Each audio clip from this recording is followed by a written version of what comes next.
Vous êtes-vous déjà senti complexé par votre cellulite? Vous n'êtes pas la seule. 80 à 90% des femmes après la puberté sont touchées par une peau capitonnée, semblable à une peau d'orange, qui apparaît le plus souvent sur les cuisses, les fesses et le ventre. C'est le résultat d'une accumulation de graisse sur la peau qui pousse contre les tissus conjonctifs, créant un aspect irrégulier.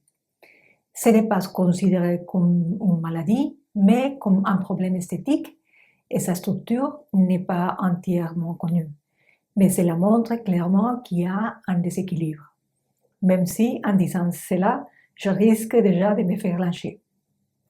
Cependant, pour de nombreuses personnes, comme dans mon cas, l'apparition de la cellulite peut être influencée par divers facteurs, notamment l'alimentation.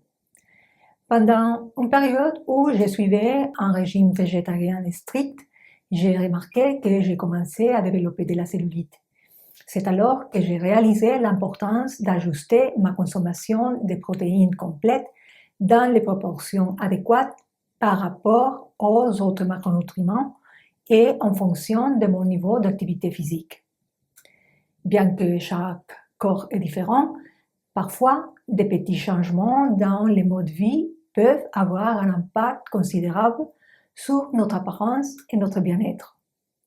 Dans cette vidéo, nous explorerons la cellulite d'une manière alternative, son impact émotionnel et, plus important encore, comment nous pouvons apprendre à l'assumer plutôt que de l'accepter et à la gérer grâce à quelques pratiques efficaces. Contrairement à ce que beaucoup pensent, la cellulite n'est pas liée au poids. Vous pouvez être mince et avoir de la cellulite. Cela renforcerait ce que j'ai dit au sujet de la répartition correcte des macronutriments.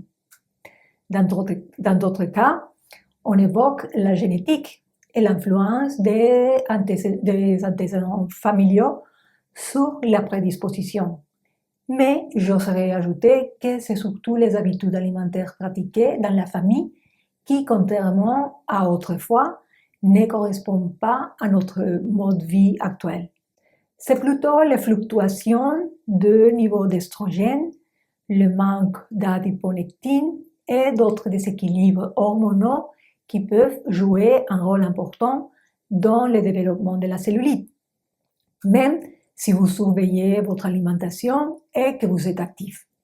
De même, l'altération de la circulation sanguine et lymphatique contribue à la dégénérescence et à la fibrose des tissus. Les grands responsables seraient ici la sédentarité à laquelle notre société nous pousse de nos jours, où de longues heures de travail et en position assise devant un ordinateur sont la norme. En résumé, les changements hormonaux associés à une alimentation traditionnelle qui ne correspond pas à notre mode de vie sédentaire seraient, plus qu'un karma ou un héritage, les causes sous-jacentes de la cellulite. Je ne cherche pas du tout à entrer en conflit avec la science, mais je vous pose la question suivante.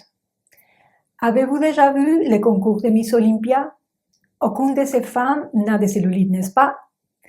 Ce n'est pas que je sois intéressée par le culturisme ou que je vais rassembler à ces dames, d'autant plus que cela nécessite un régime alimentaire très strict et un programme d'entraînement, oui, et surtout de musculation. Il est donc possible que nous ayons quelque chose à apprendre de là-bas. La cellulite a souvent un impact qui va au-delà du physique. Beaucoup de personnes souffrent de leur image corporelle et de leur estime de soi à cause d'elle. J'ai reçu des commentaires de personnes qui disent éviter de porter des shorts en été ou aller à la plage par crainte d'être jugées. L'un des meilleurs moyens de gérer la cellulite est de changer notre approche. Je vous rappelle qu'il n'existe pas de corps parfait et que le bien-être émotionnel doit primer sur le fait de répondre à des attentes extérieures en matière de l'apparence.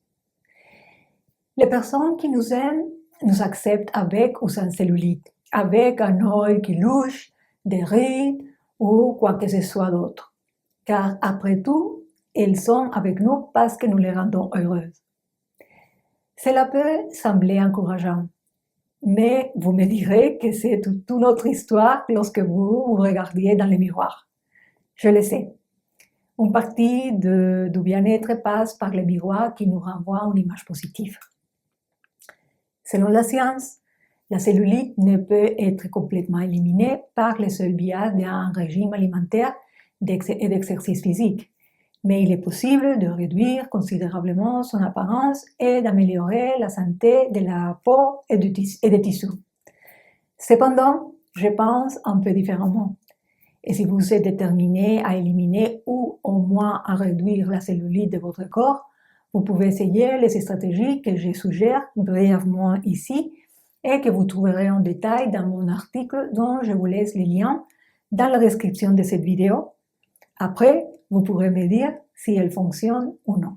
Tout d'abord, privilégiez une approche où les macronutriments sont répartis en fonction de vos besoins personnels. Protéines maigres, poissons, volailles, œufs, protéines complètes en général, légumes à feuilles vertes et légumes riches en potassium surtout, les graisses saines, les aliments riches en oméga 3 comme graines de lin, chia, les noix, poissons bleus et des quantités modérées d'huile d'olive vierge. Les aliments riches en fibres et certains fruits riches en antioxydants, en vitamine C et en eau aident à hydrater la peau, stimulent la production naturelle de collagène et réduisent la rétention d'eau.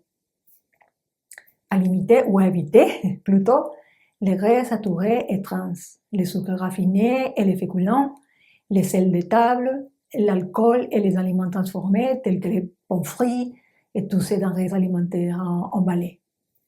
Enfin, il est essentiel de boire au moins 2 litres d'eau par jour, voire plus si vous faites du sport ou si vous vous trouvez dans un endroit où les températures sont élevées, afin de favoriser l'hydratation de la peau, d'éliminer les toxines et d'améliorer la circulation, ce qui peut contribuer à réduire la visibilité de la cellulite.